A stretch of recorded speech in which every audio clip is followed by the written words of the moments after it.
Over 100,000 Canadians have lost their jobs or had their hours slashed because of tariffs imposed by the President of the United States on his country's closest ally and largest trading partner.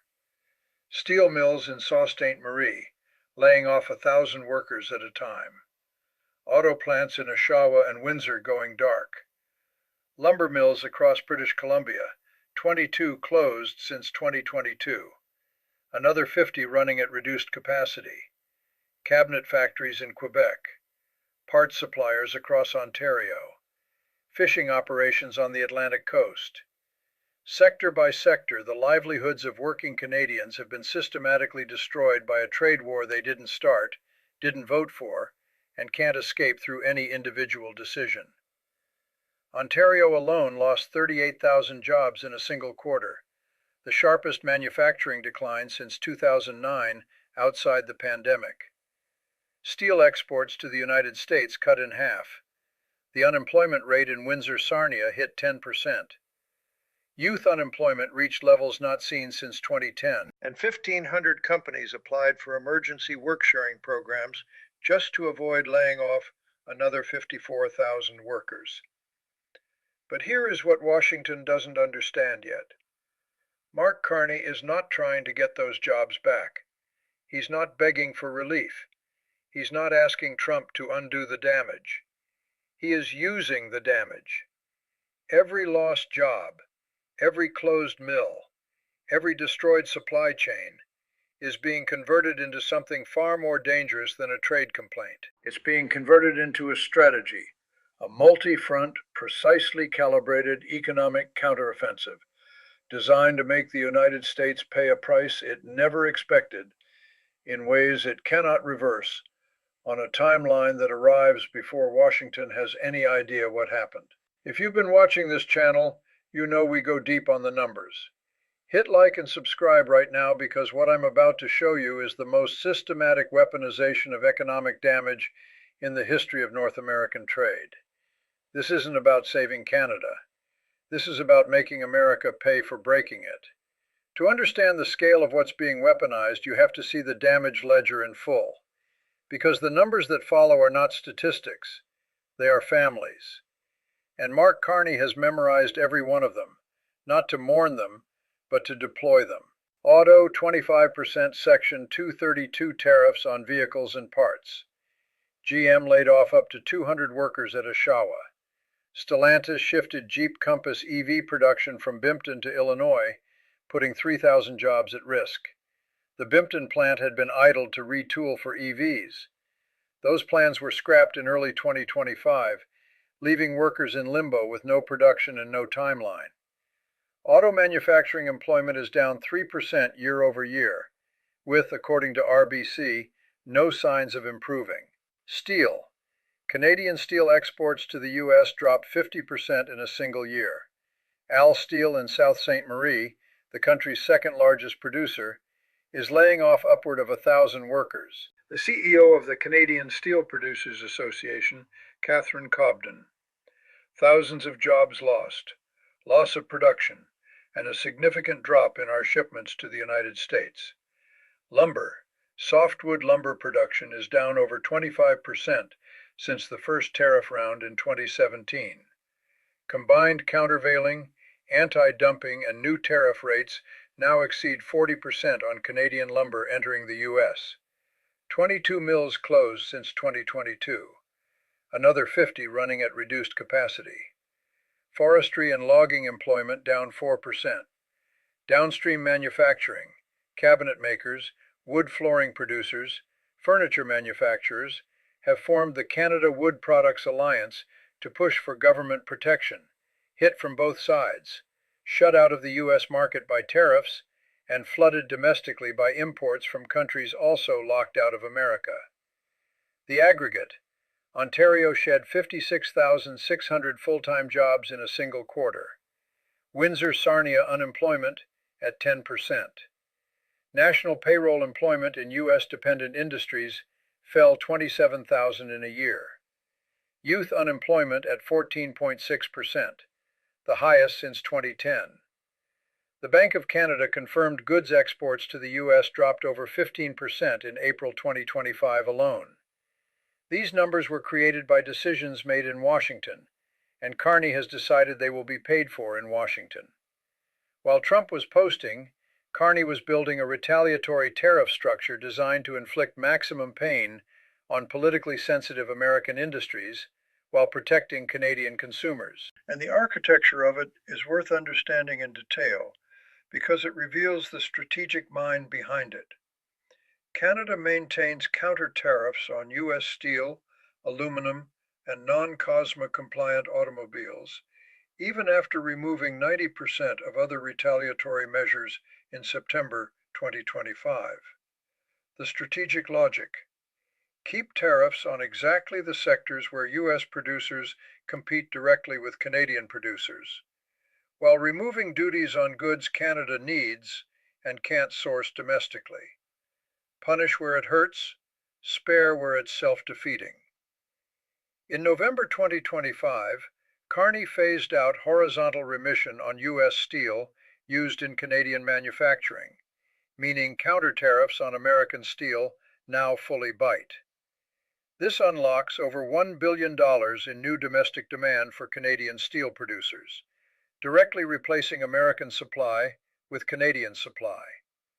The pain flows to American steelmakers and their American customers.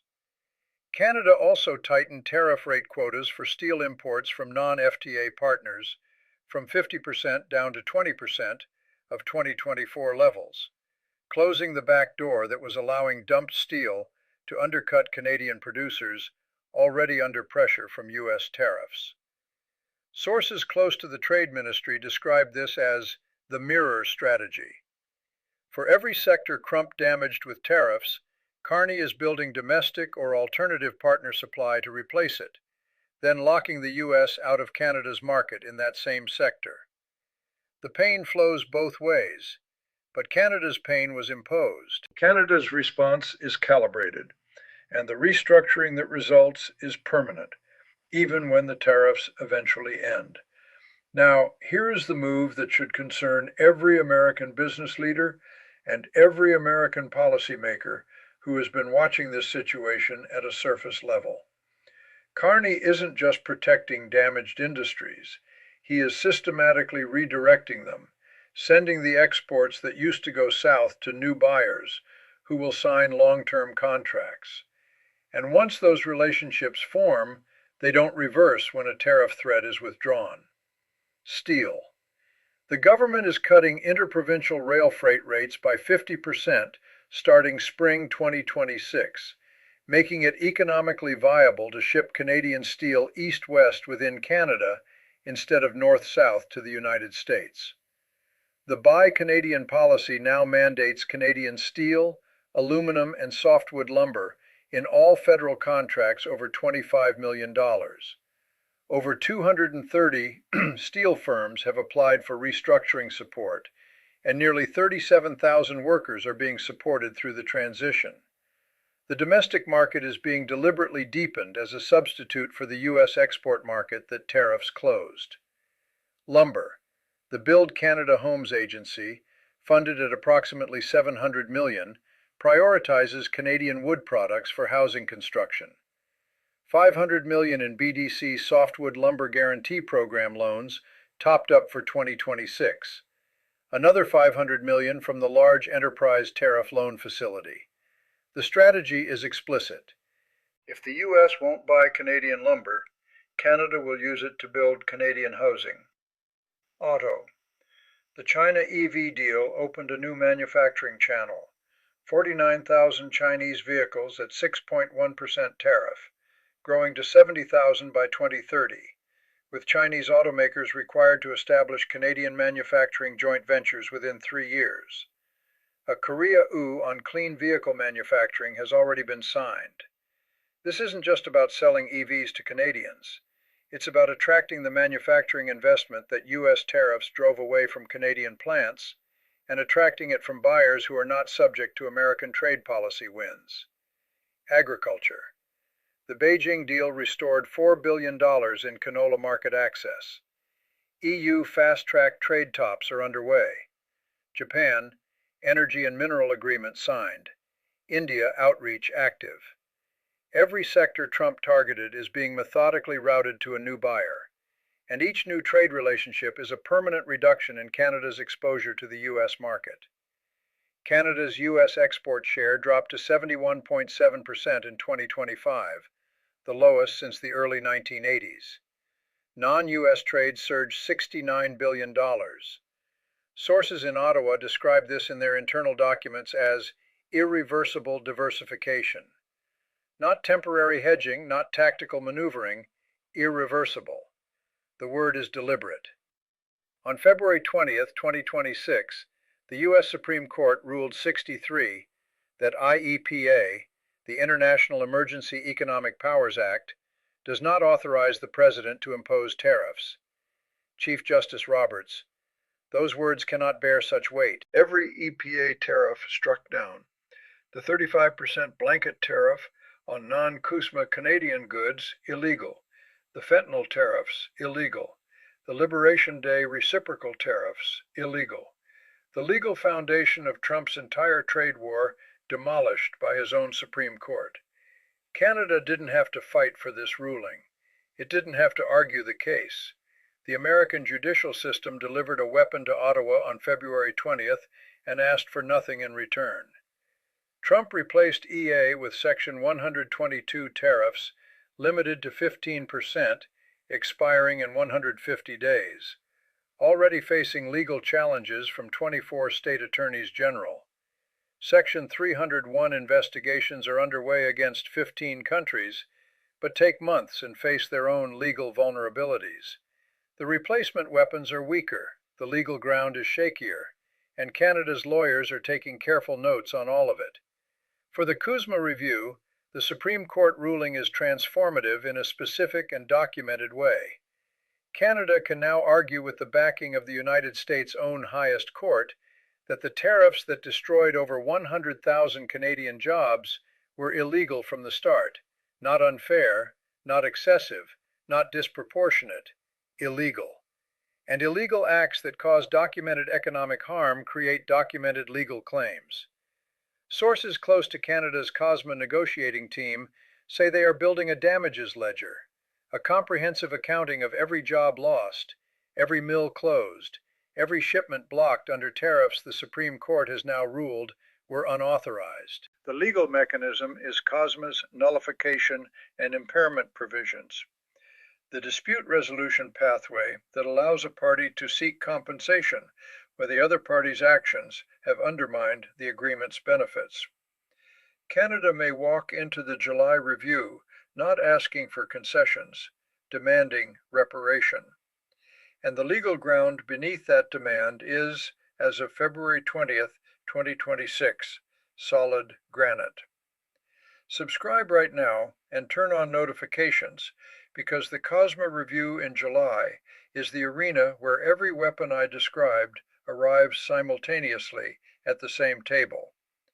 The CUSMA Joint Review is scheduled for July 1st, 2026.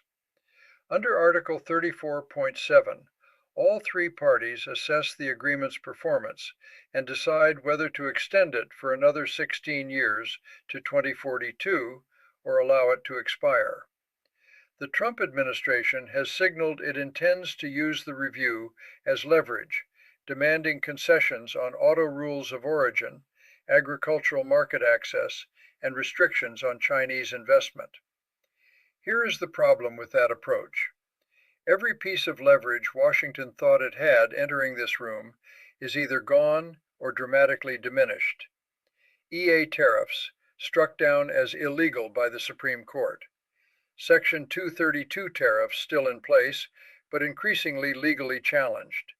The threat to walk away from KSMA entirely weakened because Canada has spent 18 months building alternative trade relationships that made KSMA valuable, but no longer existential. A country that has demonstrated it can redirect $69 billion in trade to non-US markets in a single year is not a country that can be coerced with the threat of losing US market access.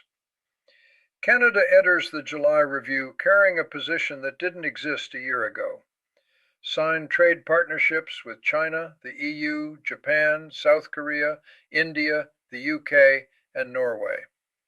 A Supreme Court ruling declaring the primary tariff weapon illegal. A damages ledger documenting over 100,000 jobs lost to those illegal tariffs. $81.8 billion in defense reinvestment, building strategic autonomy by Canadian policies, locking American suppliers out of government procurement, and 70% plus Canadian public support for trade diversification. A political consensus that crosses party lines and survives government change.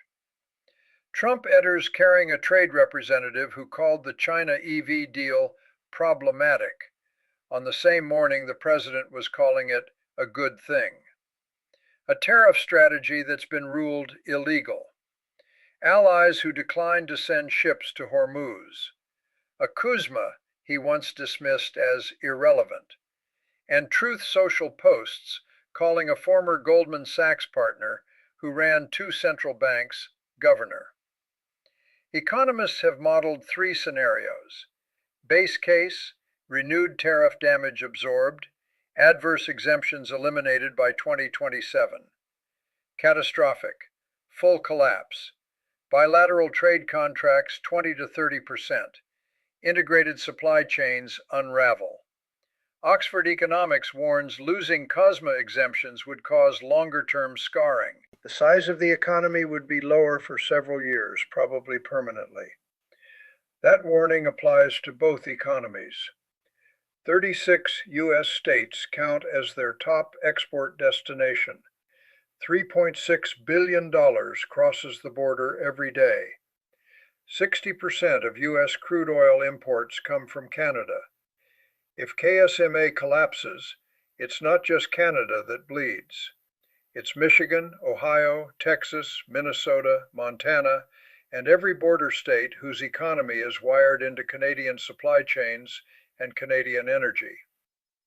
Let me bring this to your specific situation, because the COSMA review is not an abstract diplomatic event. It is a negotiation whose outcome will land directly in your wallet. If you're in Michigan or Ohio, your auto plants depend on parts that cross the Canadian border multiple times during assembly. If COSMA weakens, and those crossings get taxed at every stage, GM's $3 to $4 billion tariff cost estimate for 2026 is a floor, not a ceiling. That cost doesn't stay on GM's balance sheet. It becomes the price of your next vehicle, or it becomes a layoff notice at the plant where the vehicle was built. If you're in a U.S. border state, Canada is the top export destination for 36 states. Every tariff escalation reduces the market for American goods heading north. Every Canadian counter-tariff locks an American supplier out of a relationship they've maintained for decades. The counter-tariffs on American steel aren't just Canadian industrial policy. They are direct revenue losses for American steelmakers in Pennsylvania, Indiana, and Ohio. If you're a Canadian worker in a tariff-hit sector, employment insurance measures run through October 2026, waived waiting periods, extra weeks for long tenure workers, work-sharing programs covering 54,000 workers. The Worker Retention Grant tops up income during retraining. Ottawa's message is explicit. We will pay you to transition because the old relationship is not coming back on the old terms. If you have a 401k or an RRSP, the uncertainty itself is the tax. Every CSMA headline moves trade-sensitive stocks. Auto, steel, energy, banking, all exposed. The Supreme Court's EPA ruling created a $175 billion res liability on top of everything else. The fiscal pressure is compounding. Check the trade-sensitive portion of your portfolio and understand what it's exposed to. Here is the honest framing of what Carney is doing, because it can be read two ways, and both readings are simultaneously true. Reading 1. Revenge. Every move calibrated to punish the United States for damage inflicted. Counter tariffs hurting American steel producers by Canadian policies locking out American suppliers. Trade deals replacing American buyers with Asian and European ones. A damages ledger converting illegal tariffs into legal claims. A Kuzma strategy that arrives in July with the ask, compensate us for what you did, or face a restructured relationship you won't like. Systematic, cold, precisely targeted. Reading 2. Survival. Canada had no alternative. When your largest trading partner imposes tariffs, your own courts rule illegal, calls your prime minister governor, and 100,000 of your citizens lose jobs to policies they had no say in. You don't wait for the bully to change. You build a new house. You find new customers. You reduce exposure to a partner that treats trade agreements as suggestions. The diversification isn't revenge. It's the rational response of a country that accepted it cannot rely on Washington to behave like a rational actor. The truth is probably both. Carney is a central banker. He doesn't do emotion. He does math. And the max says if the U.S. can impose illegal tariffs, have them struck down, replace them, and repeat with no stability offered, then the rational strategy is to reduce exposure as systematically and permanently as possible. The revenge and the survival are the same strategy, viewed from different sides of the border. The real question is whether Washington understands that the bill for 100,000 destroyed jobs is coming due in July, that the Supreme Court just validated it, and that the country presenting that bill has spent 18 months building a world that doesn't need the United States the way it used to. So, here is what I want you to answer in the comments. I read every single one, and this question has more than one legitimate answer. When Canada walks into the KSMA review with a damages ledger, a Supreme Court ruling, alternative trade partners on 3 continents, and 100,000 workers whose job losses are now documented legal claims, what does Trump offer that's worth more than the future Carney is already building? Is Canada's counteroffensive the right response to an economic attack?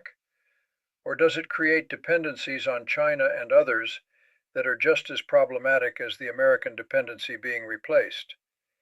And the question that ties both of those together, is there still time for a genuine reset before July? Or have 18 months of tariffs, EGK incompetence, and strategic incompetence already made the restructuring irreversible, regardless of what GDK agreed at the review table? Subscribe now. Turn on notifications. The Kuzma review is 3 months away. The damages ledger grows every day. The counter-tariff architecture is running. The redirect is permanent. And the 100,000 GDK that were destroyed are now the most expensive line items in American trade history. The bill is coming. GDK